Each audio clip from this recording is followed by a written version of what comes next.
আসসালামু আলাইকুম, সবাই কেমন আছেন? আশা করি সবাই ভালো আছেন। আমি আল্লাহর রহমতে ভালো আছি। তো আজকে আপনাদের মাঝে কাঁঠাল বিচির আবার একটা নতুন ভর্তা রেসিপি নিয়ে আসলাম। তো আজকে কিন্তু ভর্তা করবো, সেটা হচ্ছে পাটাই পিঠে।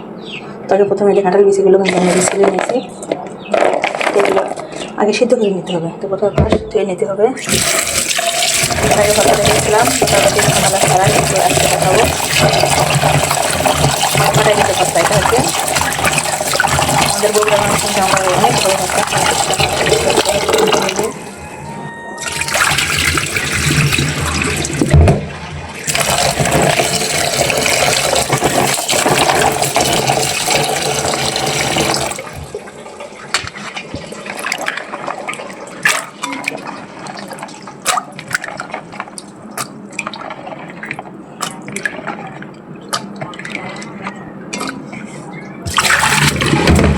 আজকে আপনাদেরকে দেখাবে কাঁঠাল বিচি সিদ্ধ হলে মানে কালারটা লাল হবে না। তো এখানে কী দিলে মানে কালারটা ঠিক থাকবে, তো সেটা আপনাদের শেয়ার করতেছি। এটা একটা টিপস, তো সবাই জানবেন। তো এখানে যদি আপনারা 1 সেন্টিমিটার যে হলুদ দিয়ে নেবেন। হলুদ দিলে কিন্তু কি হয়, মানে যে কোনো আয়রনযুক্ত মানে কলা বলেন, তারপর থোর বলেন, তারপর আমরা যে আটা বলি, কলার গাছের ভিতরে যে অংশটা থাকে, তো সেটা কিন্তু আর মানে কালো কালার হবে না কাঁঠাল। তো আর এটা যে হলুদ দিলাম একটু, তো কালারটা কিন্তু এরকম থাকবে। তো কালারটা ভালো সুন্দর আসবে, সেটা আমি টিপ দিলাম। তো সিদ্ধ করার পরে কিন্তু আবার আপনাদের মাঝে চলে আসবে। তো এভাবে দেবেন, কিন্তু হলুদ দিলে কালারটা সুন্দর থাকবে।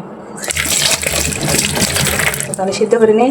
তো এতক্ষণ পর্যন্ত আমার ভিডিও দেখে যারা এই পর্যন্ত আসছেন, তো একটা লাইক দেবেন, তারপর পুরো ভিডিও দেখার পরে একটা সুন্দর একটা কমেন্ট করবেন। কাঁঠালের বিচি সিদ্ধ করা হয়ে গেছে, তো অনেকক্ষণ আগে কিন্তু সিদ্ধ করে রাখছিলাম। তো আমি যে খেয়াল করিনি, তো একটু বিচিটা একটু বেশি মানে পানিটা ধরে গেছিলো, মানে শুকিয়ে গেছিলো। তো এই জন্য কিন্তু আমি হলুদ দিয়েছিলাম, এরকম যে কালার আসছিলো কিন্তু হতো, কিন্তু ওই যে একটু লেগে গেছিলো, এই জন্য এরকম হয়েছে। তো ভাজা ভাজা হয়ে গেছে, সমস্যা নেই। তো এখানে আমি এই যে আদা রসুন পেঁয়াজ কেটে নিয়েছি, আর এই যে আজকে পাটাই পেটে কিন্তু ভর্তা করবো। তো এই যে পাটা নিয়েছি, এই দেখেন। আর এখানে এই যে শুকনো মরিচ, এই যে সরিষার তেল, সব কিছু নিয়ে কিন্তু আমি রেডি হয়েছি। তো আজকে আপনাদের পাটাই পিঠে ভর্তা দেখাবো। তো এইভাবে ভর্তা কিন্তু সব থেকে বেশি স্বাদ লাগে, মানে কাঁচা পেঁয়াজের ভর্তা সব থেকে বেশি স্বাদ লাগে। তো ভর্তা কিন্তু বেশি পেঁয়াজ দিতে হয় না, যখন হাতে মানে পাটাই বেটে করবেন কাঁচা পেঁয়াজ অল্প দিলে হবে, ভেজে করলে বেশি দেওয়া যায়। এর আগে দেখাইছিলাম। তো দেখেন কীভাবে ভর্তা করি সেটা আপনারা দেখেন। তো প্রথমে এই যে শুকনো মরিচ ভেজে কিন্তু আমি বোতলে রেখে দিয়েছিলাম। তো একটু আগে কিন্তু আমি ভেজে নিয়েছি, কারণ মশলা একটু ভালো হয়, আর বোতলে রেখে তো মশলা হয়। তো আমি বের করে নিই বোতল থেকে। তো যে বোতল থেকে মরিচ কিন্তু আমি বের করে নিয়েছি। তো এখানে একটু লবণ দিতে হবে, লবণ দিয়ে কিন্তু প্রথমে আমি বেটে নেব।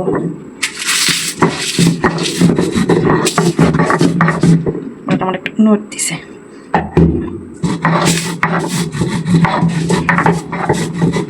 ভাজা মরিচের কিন্তু ভর্তা কিন্তু অনেক টেস্ট হয়, কি সেন্টটাই বেড়েছে, মানে পিসতে এমন একটা সেন্ট বাড়ায়।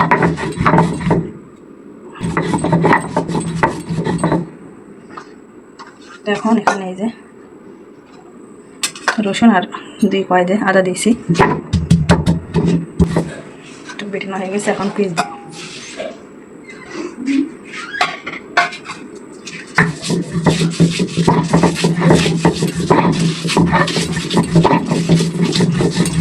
সুন্দর করে কিন্তু এভাবে কিন্তু বেটে নিতে হবে, মানে কি ঘ্রাণটা না বের হয়েছে।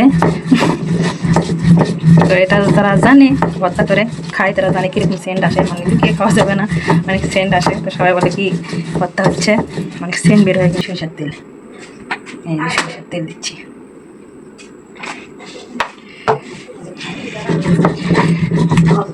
তো এখন এর ভিতরে এই যে কেকে আমি ওটা সিদ্ধ হয়ে গেছে।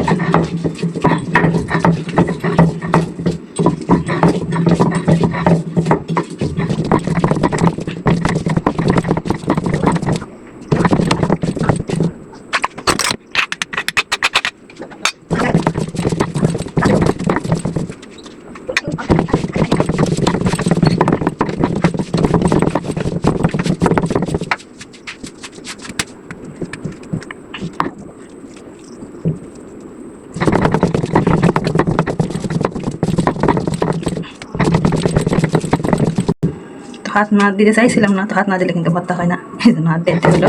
হাত দিয়ে ঠিক করে দিতে হবে, হাত একটু কাটা আমার আছে, এই জন্য। চামচ দিয়ে তো সব কিছু হয় না, হাতের পশয়।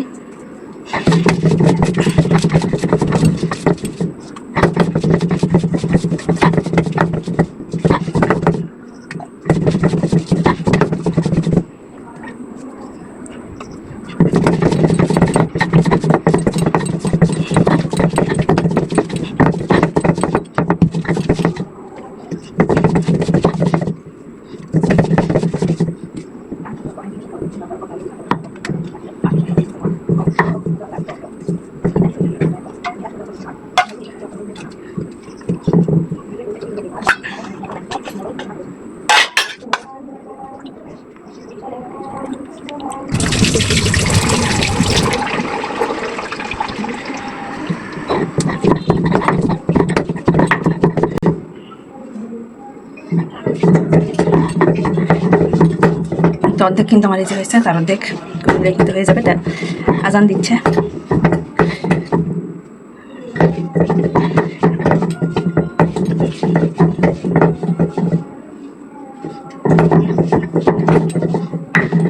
তো আমার এদের সবগুলো কিন্তু বেটানো হয়েছে। এখন এটা কিন্তু আমি একত্র করবো।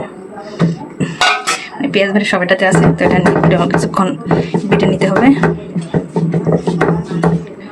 তাহলেই ভর্তা হয়ে যাবে। তো আমার ভিডিওটা দেখে পর্যন্ত তো শেষ পর্যায়ে যারা চলে আসছেন, তো এখন একটা লাইক দেননি, প্লিজ লাইক দেবেন এবং সুন্দর একটা কমেন্ট করবেন। আর এইভাবে সবাই ভর্তা বানিয়ে খাবেন। তো আর ওদের অনেক কমেন্ট করে, তো সব কমেন্ট তো করা যায় না, আমার কাছে এখন ফোন নেই। তো সবাই অনেক অনেক সাপোর্ট করে, অনেক সুন্দর কমেন্ট করে। তাদের কমেন্টের জন্যই কিন্তু আমাদের ভিডিও করার আগ্রহ জাগে। তো অনেক সুন্দর সুন্দর কমেন্ট করে। এভাবেই কিন্তু শিল দিয়েই কিন্তু মানে ভর্তাটা, মানে জানেন না কাঁঠালের বীজের ভর্তা কিন্তু অনেক কিন্তু মানে কি বলবো, এই দেখেন হাত দিয়ে কিন্তু এ হয় না, তো শিল দিয়ে কিন্তু এটা এভাবে একত্রে করতে হবে, মানে অনেক আঠালো আঠালো হয়ে গেছে। এই যে আর একটু সরিষার তেল কিন্তু আমি দিব, তখন অল্প একটু দিয়েছিলাম। তো শিল দিয়ে কিন্তু আমি একত্রে করে নিলাম, তারপর হাত দিয়েও ঠিক করে নেব। তার একটু আমি সরিষার তেল দেবো, সেটা হাত দিয়েই দেবো কিন্তু, আর শিল দিয়ে বাটবো না, যা বাটার হয়ে গেছে।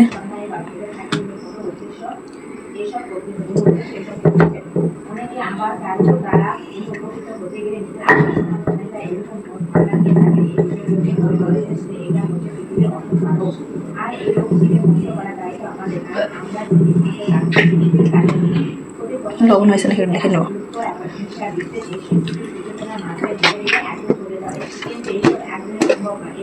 একটু লবণ লাগবে, একটু লবণ, একটু সরিষার তেল।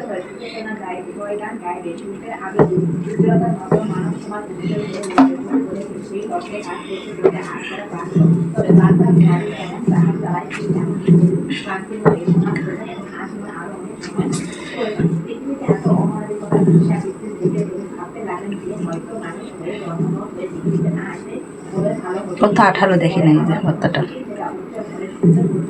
এবার পাটায় বেটে ভর্তা কিন্তু অনেক স্বাদ। ভিডিওটা অনেক বড় হয়ে যাচ্ছে। ভর্তা কিন্তু আমি দেখেন গোল করে ফেলেছি, তো একটা লেগে গেছে, আর তোলা সম্ভব না। তো এই দেখেন কীভাবে, তো আমার ভর্তাটা কিন্তু আমার টেস্ট করেছে, আমার টেস্ট হয়েছে।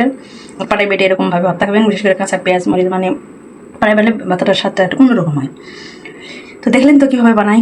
আজকের মতন ভিডিওটা পর্যন্ত। তো সবাই ভালো থাকবেন। আল্লাহ হাফেজ, আসসালামু আলাইকুম।